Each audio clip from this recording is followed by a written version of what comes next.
Alors, chers élèves, bonjour. Avec vos profs Ahmed Boulmal, ici Khalifi Msalla, direction provinciale Lyon.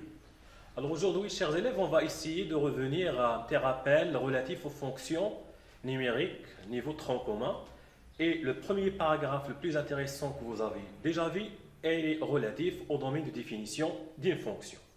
Alors pour cela, avant de voir quelques exemples, on va essayer de faire un petit rappel. Bien. Donc, pour étudier le domaine de définition d'une fonction, il faut faire attention aux remarques suivantes. Donc voilà f et voilà d de f. Alors bien sûr, ici on va considérer h de x et g de x comme étant deux polynômes. Donc, premier cas, si vous avez f de x est égal à g de x. Alors quel est le domaine de définition de cette fonction? Puisque vous avez g de x est un polynôme, alors le domaine de définition est tout simplement R. Donc il n'y a aucun problème. Donc le domaine de définition, c'est R. Alors quand est-ce que les problèmes se posent? Si vous avez par exemple f de x est égal à la racine de g de x. Alors quel est le domaine de définition de cette fonction? Alors la condition nécessaire, c'est que l'expression à l'intérieur de la racine, il faut qu'elle soit positive. Donc, d de f, il faut que ce g de x soit supérieur ou égal à 0. Donc, g de x supérieur ou égal à 0. Bien sûr, après, on va essayer de résoudre cette inéquation. Et la solution de l'inéquation, elle sera le domaine de définition de votre fonction. Puis, vous pouvez avoir f de x sous cette forme. Vous avez par exemple g de x sur h de x. Alors pour g de x, il s'agit d'un polynôme, il n'y a aucun souci. Mais maintenant le problème se pose au niveau de h de x. Donc h de x, puisqu'il est dans un dénominateur, le dénominateur il doit être non nul. C'est-à-dire d de f, si x appartient à R, tel que, donc ce h de x, il faut qu'il soit différent de 0. Puis, un quatrième cas, si vous avez f de x est égal à g de x sur, pour h de x, vous avez h de x au dénominateur, mais avec la racine. Donc la racine de h de x. Dans ce cas, quelle est la condition pour que cette expression existe? Il faut que h de x soit d'abord différent de 0 et supérieur à 0. On peut dire qu'il faut qu'il soit strictement positif. C'est-à-dire, d de f, c'est x appartient à R, tel que h de x est strictement positif. Puis, le cas suivant, si vous avez f de x, par exemple, est égal à la racine de g de x sur la racine de h de x. Donc ici, vous avez la racine au numérateur et au dénominateur. Donc ici, quelle est la condition? Donc d de f, alors il faut que, bien sûr, x appartient à R, tel que la première condition, g de x, il faut qu'il soit supérieur à 0. Donc g de x supérieur ou égal à 0. Et une deuxième condition, vous avez ce h de x, il faut qu'il soit strictement positif. Donc ici, avec une deuxième condition, h de x, il faut qu'il soit strictement positif. Bien sûr, on va chercher les intersections entre ces deux intervalles pour avoir votre domaine de définition finale. Vous pouvez également avoir le cas suivant. Donc, f de x est égal à, vous pouvez avoir la racine sur toute expression g de x sur h de x. Alors, dans ce cas, est-ce que cette expression et cette expression sont identiques? On va le voir à travers des exemples qu'il y a une différence. Alors ici, quel est le domaine de définition? Donc d de f, il faut que x appartient à R, tel que. Donc la première condition, il faut que h de x soit différent de 0, et toute expression qui se trouve à l'intérieur de la racine, il faut qu'elle soit positive. C'est-à-dire, donc g de x sur h de x, il faut qu'il soit positif. Puis, le dénominateur, à ne pas oublier, ce h de x, il faut qu'il soit différent de 0. Après, vous pouvez avoir une dernière expression. J'ai laissé cette expression à la fin. Si vous avez f de x sous forme de tangente, donc les fonctions trigonométriques, vous avez déjà vu que l'expression qui se trouve à l'intérieur de tangente, il faut qu'elle soit différente de pi sur 2 plus kp. Donc ici, on va mettre d de f, si x appartient à R, tel que. Donc l'expression à l'intérieur de tangente, ici vous avez x, il faut qu'elle soit différente à pi sur 2 plus kp, bien sûr avec k appartient à l'ensemble z. Donc voilà, ce tableau, elle va être notre guide afin de traiter cet exercice.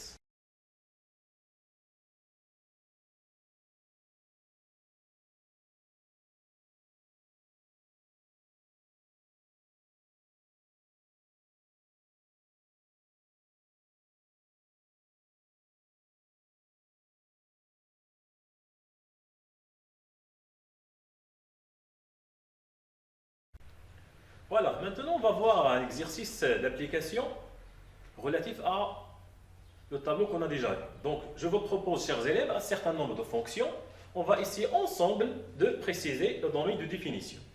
Alors, comme vous voyez, le premier exemple, vous avez la fonction f définie par cette expression 2x carré plus 3x plus 5. Alors, quel est le domaine de définition de cette fonction? Vous remarquez cette fonction, il n'y a aucun problème. Vous avez f de x une fonction polynôme.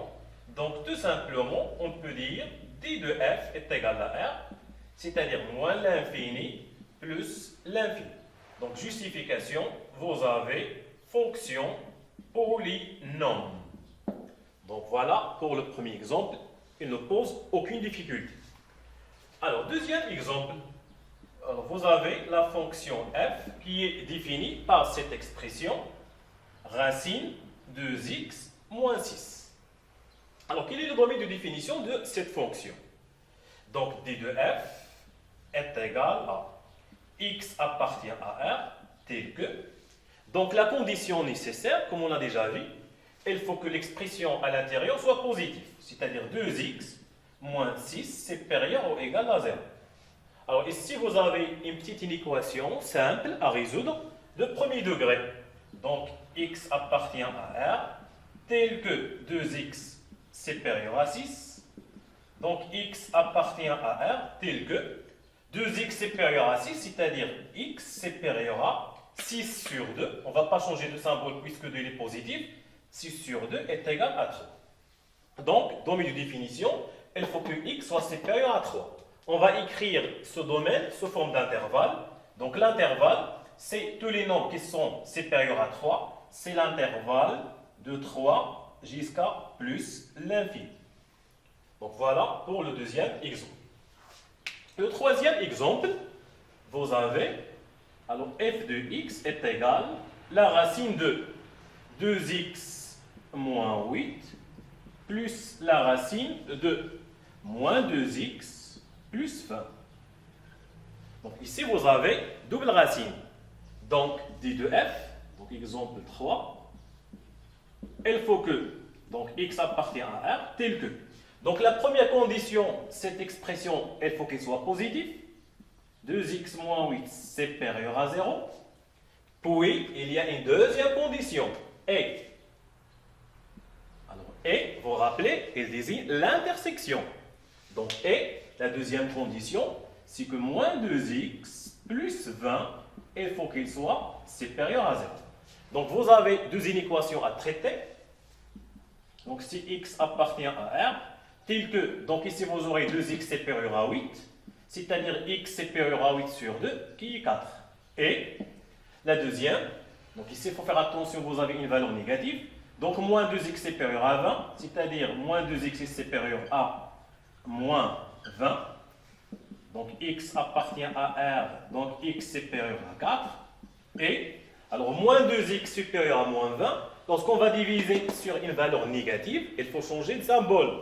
Donc, ça va être x. Ce supérieur, il va devenir inférieur ou égal. Car on a multiplié par un nombre négatif, ou bien on a divisé par un nombre négatif. Moins 20 sur moins 2, c'est 10. Donc, x, il faut qu'il soit supérieur à 4 et x inférieur à 10. Ici, vous pouvez représenter ces expressions sous forme d'intervalle. Donc ici, vous avez 4, ici, vous avez 10. On a dit qu'il faut que x soit supérieur à 4, c'est-à-dire de 4 jusqu'à plus l'infini. Également, il faut que x soit inférieur à 10. Voilà les valeurs inférieures à 10. Alors, quelle est l'intersection entre les deux couleurs? C'est l'intervalle 4, 10. Donc, on va dire I de f, conclusion, ça va être l'intervalle 4, fermé, puisque vous avez O égale, et 10 également fermé. Donc, c'est l'intervalle 4, 10. Donc, voilà pour cet exemple. On a vu l'intersection entre deux intervalles. Si ça va être l'occasion pour revenir au paragraphe sur la leçon relative à l'intersection et la réunion de deux intervalles. Maintenant, on passe à l'exemple 4. Vous avez f de x est égal, alors la racine de x carré plus 2x moins 3. Donc ici, d de f, toujours la condition, vous avez la racine, il faut que cette expression x carré plus 2x moins 3 soit supérieure à 0.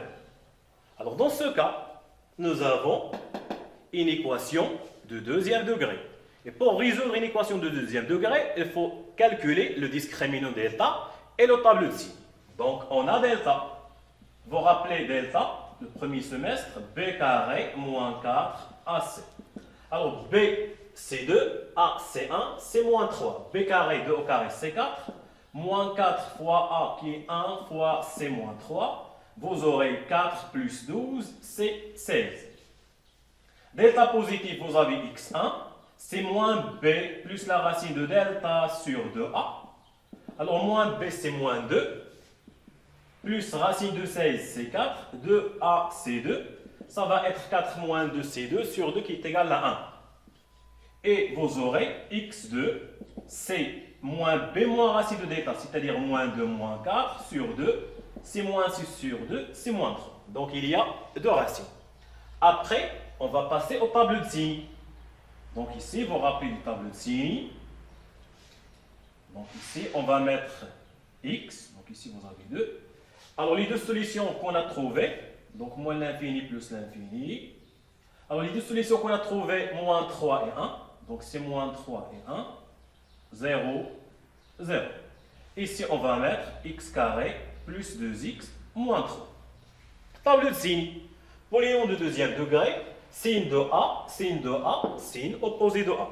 Votre A, c'est positif, donc positif, positif, négatif. Conclusion, D de F est égal. Donc on va chercher l'intervalle positif. L'intervalle positif, le voilà, c'est moins l'infini, moins 3, fermé, union 1 plus l'infini. Donc voilà pour cet exemple.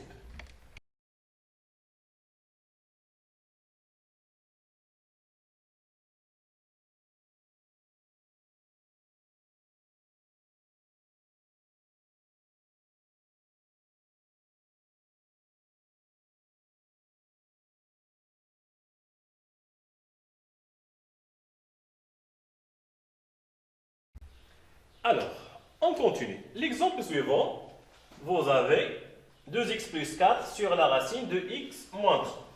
Donc, d de f est égal, donc x appartient à R tel que.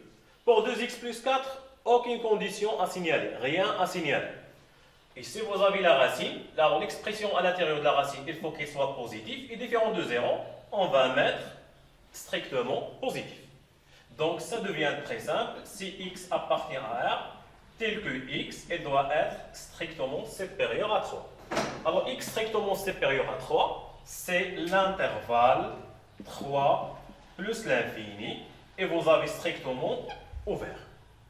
Donc, si vous avez strictement l'intervalle, il faut qu'il soit ouvert. Si vous avez O égal, bien sûr, fermé. Bien. Alors, l'exemple suivant.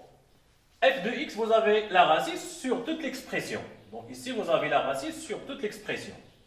Donc ici, votre attention, chers élèves, x appartient à R tel que. Alors, la condition, il faut que x moins 2 soit différent de 0. Et la deuxième condition, toute l'expression qui se trouve à l'intérieur de la racine, voilà, toute l'expression, il faut qu'elle soit supérieure ou égale à 0. Bien. Donc le premier élément qu'on doit éliminer de D2F, c'est 2. Donc si x appartient à R, tel que x soit différent de 2. Et x moins 3 sur x moins 2, il faut qu'il soit positif. Bien. Maintenant, vous avez cette expression. Il s'agit d'une équation. Donc toujours si vous avez un produit ou bien une fraction supérieure ou égale, inférieure ou égale, il faut un tableau de signes. Pour s'en sortir facilement, un tableau de signes. Je vais mettre un petit tableau de signes, très simple. Donc vous avez x moins l'infini plus l'infini, x moins 3, puis vous avez x moins 2, puis vous avez x moins 3 sur x moins 2. Voilà votre expression. Alors x moins 3, il s'annule en 3, c'est simple. X moins 2 en 2. Donc je vais mettre 2, 3. 2, c'est la solution de la deuxième. Mais pour la dernière, il n'est pas défini. 2 tiers. C'est le symbole pour marquer que le f n'est pas défini en 2. Puis 3. Et la dernière, il n'y a aucun souci. Polynôme de premier degré, vous avez un binôme, signe opposé de A, voilà A, avant 0 négatif, opposé de A, signe de A. Donc positif, donc ici on va mettre négatif, positif, positif. Négatif sur négatif, positif, négatif sur positif, négatif, positif sur positif, c'est positif. Maintenant, conclusion. Quel est le domaine de définition? Bien sûr, on cherche l'expression x moins 3, l'intervalle il est positif. Donc l'intervalle positif, le voilà. Si moins l'infini 2, moins l'infini toujours ouvert. Pour 2 n'est pas défini, ouvert. Union.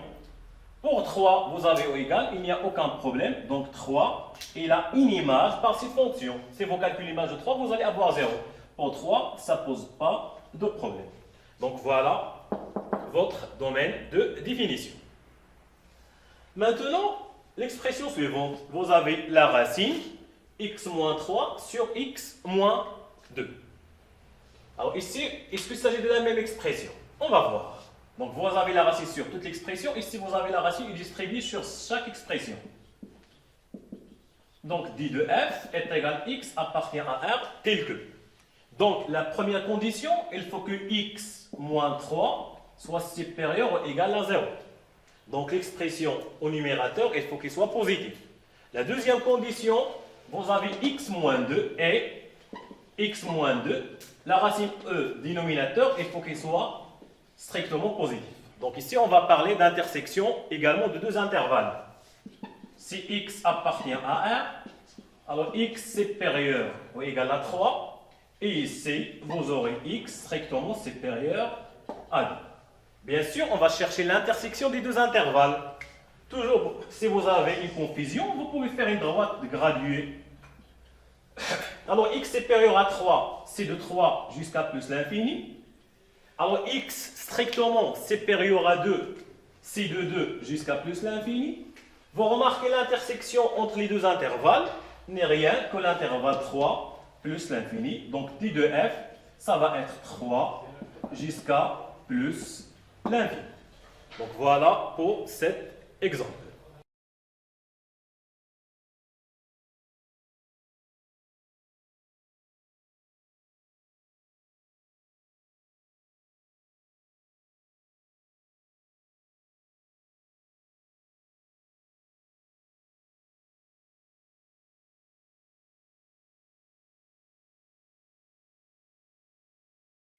Bien, on continue. L'exemple suivant, voilà une autre fonction. Alors ici, vous avez un numérateur, aucun problème, la racine et le dénominateur. Donc la première condition, x appartient à R tel que 2x moins 4 supérieur ou égal à 0. Remarque passage. Ici, la racine, il n'est pas sur tous les dénominateurs, il est seulement sur une partie. Donc je ne vais pas mettre toute l'expression strictement positive. Attention. Donc attention, vous avez la racine sur une petite partie.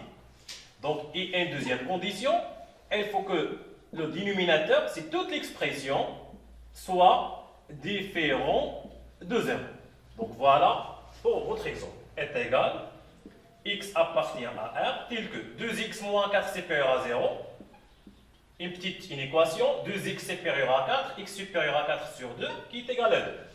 Alors ici, vous avez la racine et le dénominateur. Donc, on va résoudre cette équation, racine de x moins 4, moins 2 différent de 0, c'est-à-dire différent à 2. Donc, est égal, x appartient à R, tel que x supérieur à 2, et. Alors ici, vous avez la racine qui est positive, différent d'un positif. Ici, on va continuer, on va faire le taux au carré, et on va chercher la valeur du x. Si vous aurez, on va le voir dans l'exemple prochain, vous avez la racine différente d'un négatif, c'est une expression qui est toujours vérifiée. Donc, on va l'éliminer. Si par exemple, vous avez la racine différente d'un négatif, ou bien vous avez une expression au carré différente d'un négatif, il est toujours vérifié. Ou bien la valeur absolue différente d'un négatif. Donc ici, on va mettre les deux parties au carré, ça devient 2x moins 4, différent de 2 au carré, elle va donner 4. Donc, est égal, x appartient à R, toujours x supérieur à 2. Alors ici, vous aurez 2x différents. Je déplace moins 4 vers l'autre côté, il va devenir 4. 4 plus 4, c'est 8. 8 sur 2, c'est 4. Donc ici, vous aurez 2x différent de 8. Donc x, elle va être différent à 8 sur 2, qui est égal à 4. Donc voilà, dans une définition, il faut que x supérieur à 2, c'est-à-dire de 2 jusqu'à plus l'infini, est différent de 4. Donc, on va prévu 4. Donc, conclusion, ça va être de 2 jusqu'à plus l'infini, prévu de 4. C'est-à-dire de 2 jusqu'à 4, ouvert, union de 4 jusqu'à plus l'infini. Donc, 4 ne doit pas figurer dans le domaine de définition.